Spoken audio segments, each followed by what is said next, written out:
growth tracking best practices. Remember that last week we spoke about how to do all of these things, but we are here to speak about how do you then know that it is working? It's beyond, you just getting those things. How do you actually know? How are you able to track your results so that you can, use it as your forecast for the next experiment you need to do, or use it as your optimization metrics for the next things that you need to do. So, growth tracking best practices. Set your growth goals that align with your business goal. Again, I want to reiterate, your business goals are quite different from your growth goals. Your business goals are, okay, we want to make sales this year. We want to make 100K sales this year. I spoke about that last week. Now, what are the growth goals, or what are the key results that you need to see for that? How do you then achieve those initiatives, which are the growth goals? And then how do you regularly review and measure your performance against the objective that you set in place? So we want to achieve 100K in sales this year. What are the growth goals we need to put in place? How do we then measure that we've actually, reached those goals and we've actually reached those objectives, which is what we're going to be talking about moving forward. Next. So I don't know if you can do an increase a bit. Let me see if I can increase this so I can see. Awesome. So what are your growth tracking best practices? Again, I gave this example last week. I'm glad that we were able to then have it now on the slide. If we want to say we want to reach out to 10,000 people for our awareness, which means that 10,000 people have viewed the product in which you're selling or your services. Consideration: 1,000 people have actually visited your website. We used social media for the example last week. So 10,000 people have seen your product on social media, on Facebook, on Instagram, or maybe even your email marketing, or it has been sent to other people. It's on your broadcast channels or whichever. And then from that, there is consideration. People who actually say, this seems like something I'm interested in. I'd like to consider it. Then they come to your website.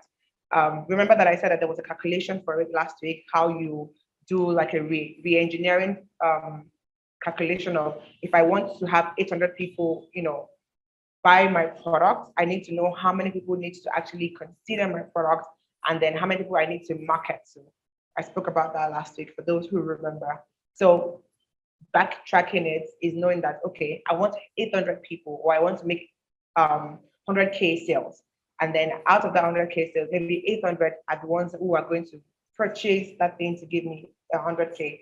Now I need 1,000 people to actually come to my website, which is called unique views. So your 1,000 considerations are the unique views who come to your website to see, okay, this is what I'm trying to consider buying. At least you're going to have, say, 10% or maybe 20% or maybe even 90% people who actually eventually convert to, the leads you need to get for your business, for your service business, or the products you need to sell. And then re-engineering it back all the way to, you need to come on board to see the product, to consider the product, and then to convert with the product. So you need to be tracking your performance across each stage of the funnel, which is why we have social media insight tools that helps you know how many people saw your advertising. We're going to talk about that at the later end of the class. What are your growth campaigns? No, please go back and forth. I'm not done. So what are your growth campaigns, your actions, your tactics those things should always be measured against your desired objectives. Otherwise, you may get a wrong picture, typical mistakes. Social media organic being used to drive awareness and measured volume of sales. Again, like I said, now we are having to go all the way back to, send emails every time and ensure that people are unsubscribing, because we actually say that if this is not what you need at this time, please unsubscribe, because initially we had done all of these things and we've had like a lot of people. And then now we are realizing that we need to pivot and grow our business in a different dimension. And we need our right audience, our good conversions to follow us and not our bad conversions. So we don't keep tracking the wrong things. So we're going to do a case study on this brand called Nasty Girl. What are their growth goals? To increase brand awareness and purchase intent, meaning that they want to be able to give awareness for their product and then have consideration for their product. What are the strategies? Run dynamic ads on Instagram, which means that whoever it is that has actually gone to their website before, many of us know those cash cookies that actually, when you go on a Jumia or Konga, to just go and check something, and then you go everywhere else, and then it's following you all around. That type of dynamic ads. They're also called retargeting ads, but this time you have dynamic ads where the thing that you actually checked on the website is actually the ones following you up and about wherever you go on the internet. And then who are their audience? People who have expressed an interest in their clothes via their app, their social media pages, or their websites. Again, remember that the growth goals is to increase their brand awareness. They already have the brand awareness, they want to increase it. And they want to purchase, and they want to also, have people who have shown interest, who are intending to buy, and they want them to actually make that purchase. And the best strategy to do that instead of doing new ads is to be able to retarget those people who have been on the platform already and run dynamic advertising for those people so that they're not seeing something different from what they came to see, but then it's the same thing. Remember how we talk about awareness when you hear a product advertising or a TVC about a song and it keeps ringing in your ears over and over again. Like so many times I don't want to listen to certain songs and then over and over again I find myself singing the song over and over again. So those are the type of dynamic ads that you need to run. Those are the type of growth goals you need to have to say, okay, I've done brand awareness in the past. I want to increase that brand awareness and I want, purchase intent. For those who came and saw the product, I want them to be able to purchase it. I want it to keep ringing in their mind. I want them to go to bed thinking about it so that they come and make a purchase. Because I've had situations whereby I want to make a purchase because I can't stop thinking about it. And just because, the product has been in my mind, has been in my awareness, has come to me over and over again. And then the audience that you need to target are not audience that, has made a purchase in the past, or sometimes has made a purchase in the past, an audience who don't know anything about your products yet, but more of audience who have seen what you're about, what your clothes are, how amazing your clothes are, and they want to make a purchase. So what is the result of those growth hacks that they need to do? What are the growth goals? Now, they want a 9-point increase or a 9x increase in purchase intent in the US.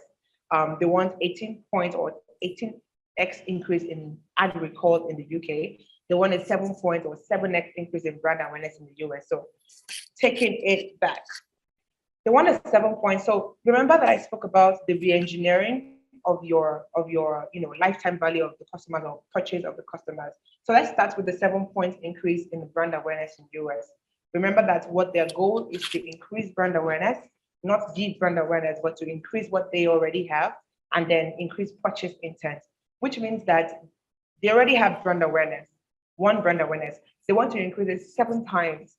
So imagine if they already have 10 people who have seen their product, who knows about their product. They want to increase that number from 10 to say 70 in the US, in that geographical location. And then for the ad recall, they want 18 points or 18x increase in their ad recall in the UK. What does this mean? This means that if I've seen an ad before, I want to be able to know when I see it again that I've seen it before. So it's called ad. I recall seeing this ad. I'm trying to think of, I think Coca-Cola is like the best. When Coca-Cola did that, what's it called? Say Christmas ads for Coca-Cola. They always have amazing advertising for their Christmas seasons. So everybody sees that over and over again and then they recall the ad. That will help you know that, okay, if I've had 18x from my previous numbers who recall seeing my ad, then it means that it has come into their awareness, it has stayed in their mind, and then they know that when they see it, they're like, oh, maybe my mind is telling me to buy this thing and I'm just being stingy with myself, type of thing. And then, it then moves them from on knowing the brand or being aware of the brand to recalling the brand and knowing that, okay, this is being aware of the brand, this is recalling the brand, and then now they have a higher purchase intent on the brand. I hope you all understand that. Raise your hand if you understand it. Quickly. All right, awesome. Oh, wow. So we have pretty much everyone understanding it.